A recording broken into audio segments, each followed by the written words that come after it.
सत्वं सुखे संजयति रजः कर्मणि भारतः ज्ञानं वृत्ते तु तमः प्रमादे संजयति उतः। भगवान श्री कृष्ण अर्जुन को कहते हैं कि हे भरत पुत्र, सतोगुण मनुष्य को सुख से बांधता है, रजोगुण सकाम कर्म से बांधता है और तमोगुण मनुष्य के ज्ञान को ढककर उसे पागलपन से बांधता है।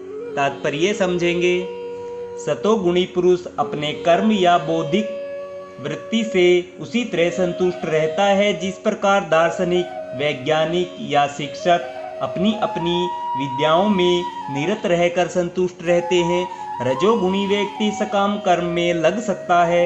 वह यथासंभव धन प्राप्त करके उसे उत्तम कार्यों में व्यय करता है। कभी कभी वह अस्पताल खोलता है और धर्मार्थ संस्थानों को दान देता है। ये लक्षण हैं रजोगुणी व्यक्ति के। लेकिन तमोगुण तो ज्ञान को ढक लेता है। तमोगुण में रहकर मनुष्य जो भी करता है वह न तो उसके लिए न किसी अन्य के लिए हितकर होता है।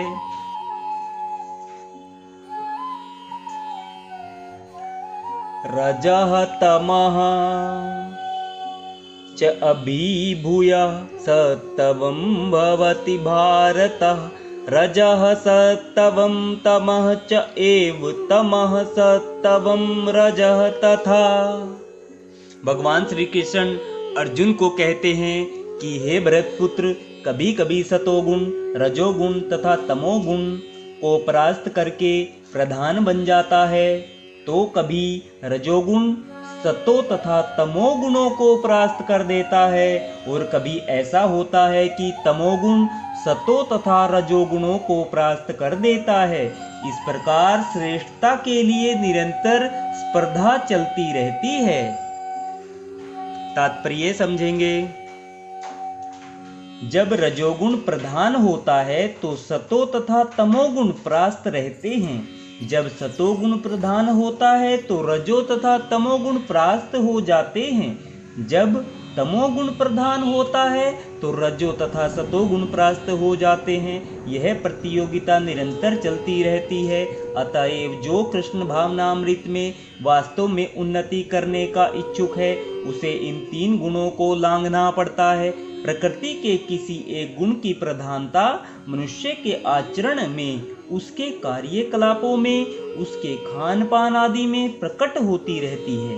इन सब की व्याख्या अगले अध्यायों में की जाएगी। लेकिन यदि कोई चाहे तो वह अभ्यास द्वारा सतोगुण विकसित कर सकता है और इस प्रकार रजो तथा तमोगुणों को परास्त कर सकता है।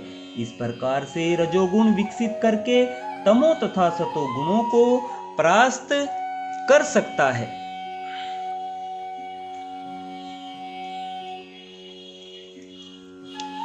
अथवा कोई चाहे तो वह तमोगुण को विकसित करके रजो तथा सतोगुण को परास्त कर सकता है। यद्यपि प्रकृति के ये तीन गुण होते हैं, किंतु यदि कोई संकल्प कर ले तो उसे सतोगुण का आशीर्वाद तो मिल ही सकता है और वह इसे लांघकर शुद्ध सतोगुण में स्थित हो सकता है, जिसे वासुदेव अवस्था कहते हैं, जिसमें वह ईश्वर के विज्ञान को समझ सकता है। विशिष्ट कार्यों को देखकर ही समझा जा सकता है कि कौन व्यक्ति किस गुण में स्थित है।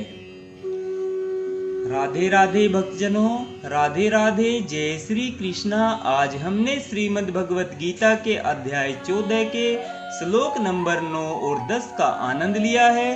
कल हम 11वें और 12वें श्लोक का आनंद लेंगे। भक्तजनों, राधे राधे, जय श्री कृष्णा।